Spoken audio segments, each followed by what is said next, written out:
I can hear the demons call when they do what they do. And now I feel like taking off, find a place with a view. The pain is never gonna stop if it's controlling you.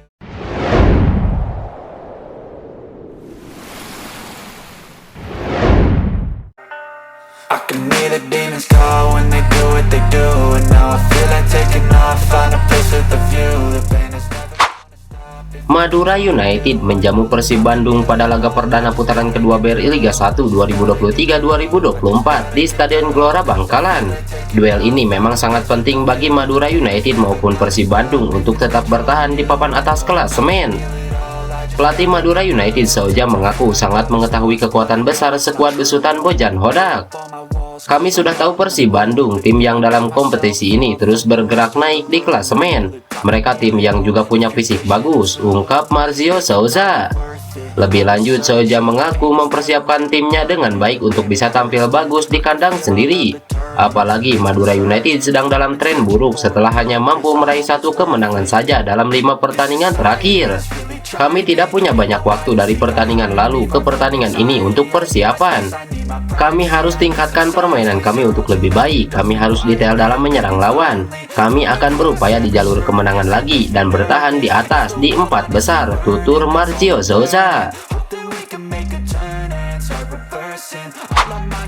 Cara aneh Bojan Hodak dalam membentuk seorang Alberto Rodriguez di Persib Bandung terbukti sangat efektif. Seperti diketahui, Alberto Rodriguez merupakan satu dari pemain yang didatangkan Persib di awal musim ini. Berasal dari Spanyol, Alberto dinilai akan menjadi salah satu pelengkap skema permainan sepak bola Spanyol dari Luis Milla. Namun, alih-alih menjadi pelengkap, Alberto Rodriguez justru tampil melempem di awal musim. Alberto kerap kali melakukan blunder fatal yang membuat Persib banyak kebobolan di awal musim ini. Akibat hal itu, Alberto menjadi pemain yang paling disorot oleh Boboto. Cacian, cemoohan, hingga disebut pemain pembelian terburuk pun disematkan pada Alberto. Namun perlahan hal itu mulai berubah saat Luis Milla diganti oleh Bojan Hodak.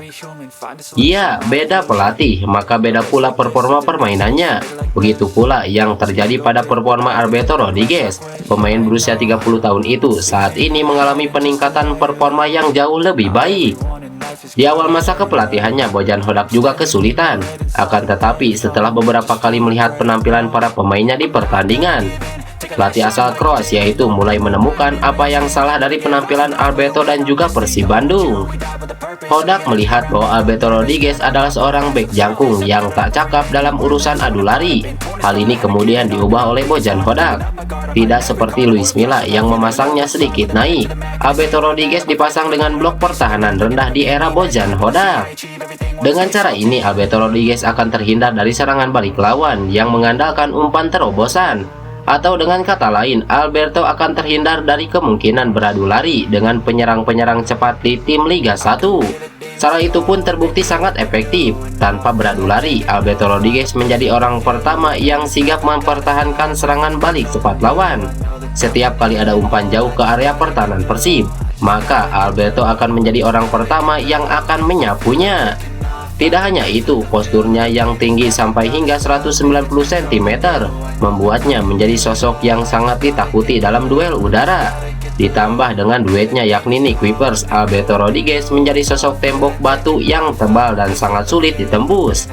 Berkat hal itu, Alberto Rodriguez sukses membawa Persib Bandung yang berada di papan bawah klasemen pada awal musim melaju ke peringkat kedua klasemen Liga 1.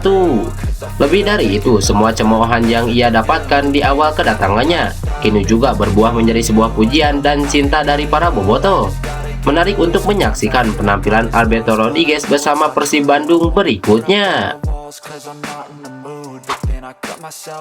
Gelandang Persib Bandung Mark Locke menceritakan harinya ketika tidak ikut bersama rombongan away ke Madura. Sayang, Mark Locke harus absen karena menjalani sanksi akumulasi kartu kuning. Di tengah kesempatan ini, Mark Locke mencuri waktu untuk bisa menemui keluarganya yang menetap di Pulau Dewata, Bali. Bahkan Mark Locke juga membagikan sepenggal kisah mengharukan ketika untuk pertama kalinya bisa mengantar sang putri kecil bersekolah. Anak saya 2,5 tahun sekarang dan sudah bersekolah selama 4 atau 5 bulan ke belakang. Selama ini saya belum bisa berkesempatan mengantar atau menjemputnya, kata Mark Locke. Mark Klok mengetahui terkadang dirinya harus bergelut dengan waktu untuk bisa menjadi ayah kebanyakan yang mengantar jemput anaknya ke sekolah. Ia pun sudah membayangkan hal itu terjadi sejak lama. Selain Mark Klok, putri kecilnya, Sage juga bersemangat karena akhirnya bisa diantar sang ayah bersekolah. Bahkan Sage juga tak sabar menantikan sang ayah untuk menjemput dan kembali mengantarkannya pada keesokan harinya. Rumor transfer Liga 1 mulai memanas jelang dibukanya jendela transfer pada bulan November. Febri Haryadi bisa dilepas Persib Bandung ke klub Liga 2. Diketahui Febri Haryadi merupakan pemain jebolan timnas Indonesia. Ia juga merupakan produk asli binaan Persib Bandung dan sudah bermain di level senior sejak ISCA 2016 silam. Hingga kini nyaris 7 tahun Febri Haryadi menjadi bagian Persib Bandung. Meski pelatih silih berganti, pemain kelahiran 19 Februari 1996 itu tetap jadi andalan di posisi winger. Namun semua berubah saat Bojan Hodak datang menggantikan posisi Luis Milla pada awal musim Liga 1. Febri Haryadi sama sekali tak dilirik oleh pelatih asal Kroasia itu. Saat pertama kali Bojan Hodak memimpin laga Persib Bandung versus Bali United, Febri Haryadi hanya duduk di bangku cadangan. Laga berikutnya melawan Persis Solo, Bojan Hodak memasukkan Febri Haryadi jelang peluit akhir berbunyi. Ia hanya tampil selama 7 menit dan gagal meraih poin di Surakarta. Selain itu, Febri Haryadi sama sekali lenyap dari skuad. Bukan lagi sekedar jadi penghuni bangku cadangan, tetapi namanya bahkan tidak tercantum di daftar susunan pemain. Padahal Febri Haryadi masih memiliki kontrak cukup lama di Persib Bandung. Pada tahun 2022 lalu, ia perpanjang kontrak selama 4 musim alias sampai akhir musim 2025. Kini beredar kabar jika Febri Haryadi akan didepak dari skuad Bojan Hodak.